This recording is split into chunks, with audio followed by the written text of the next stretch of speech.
Short video আমি করব মাছ দিয়ে লচ্ছিম রেসিপি। মাছটি ভাজা করে রেখেছি, লচ্ছিমটি কেটে রেখেছি। এখন আমি পুরন দেব। দেখো, পেঁয়াজ কুচি করে কেটে রেখেছি,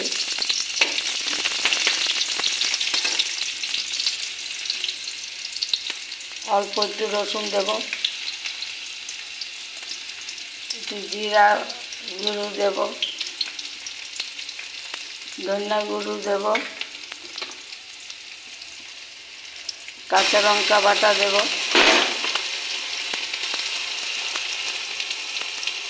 পেঁয়াজ বাটা,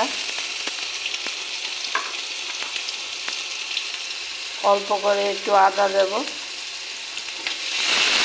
মশলাটা ভালো করে কষে নিই।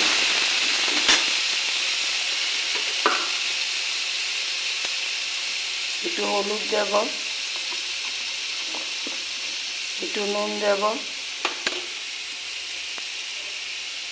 জল দিয়ে দেব।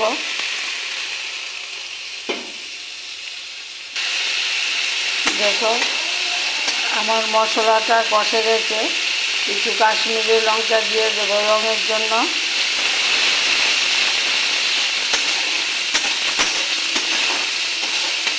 আমার মশলা থেকে দেখো কি সুন্দর তেল বেরিয়ে আসছে। মশলাটা আমি গ্যাসটা কমিয়ে কষে নিয়েছি। এখন লচ্ছিম কেটে রেখেছি, ওগুলো দিয়ে দেব। লচ্ছিম বা বরবটি যেটাই বলো, আমি মশলার সঙ্গে পুরনের সঙ্গে মিশিয়ে নিয়েছি। গ্যাসটা কমিয়ে এখন ঢাকনা দিয়ে দেব, সিদ্ধ হয়ে যাক। ঢাকনাটা তুলে দেখি। দেখো, আমার লচ্ছিমটা ভাজা ভাজা হয়ে গেছে। একটু আদা বাটা দিয়ে দেব, একটু রসুন দিয়ে দেব,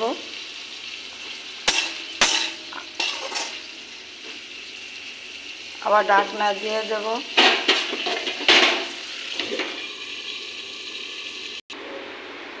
ঢাকনাটা তুলে দেখি আমার রেসিপিটা কীরকম হয়েছে। দেখো, আমার রেসিপিটা লচ্ছিমগুলা সিদ্ধ হয়ে গেছে। আমরা লচ্ছিম বলি, অনেকে বরবটিও বলে। এখন ভাজা করা মাছগুলা দিয়ে দেব। স্বাদের জন্য এক কণা চিনি দেব। কেশরি মেথি দিয়ে দেব। দেশি ধনিয়া পাতা নেই, বিলাতি ধনিয়া পাতা নেই, তার জন্য একটু কেশরি মেথি দিয়েছি। দেখো, আমার মাছের রেসিপিটা হয়ে গেছে। এখন বাটিতে আমি সার্ভ করে নেব। দেখি তো নুনটা ঠিক আছে কিনা।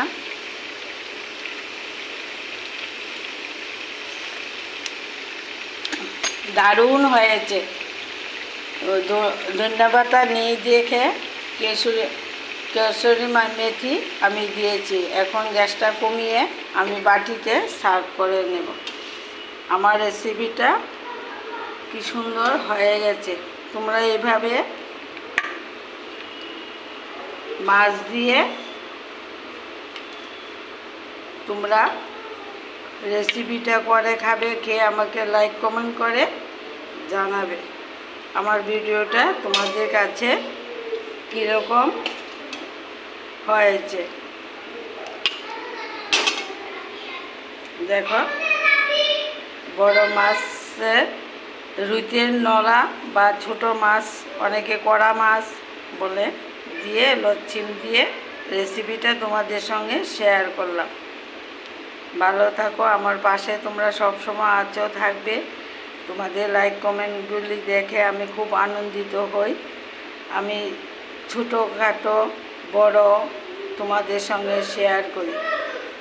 ভালো থাকবে, সুস্থ থাকবে। আমার রেসিপিটা হয়ে গেছে।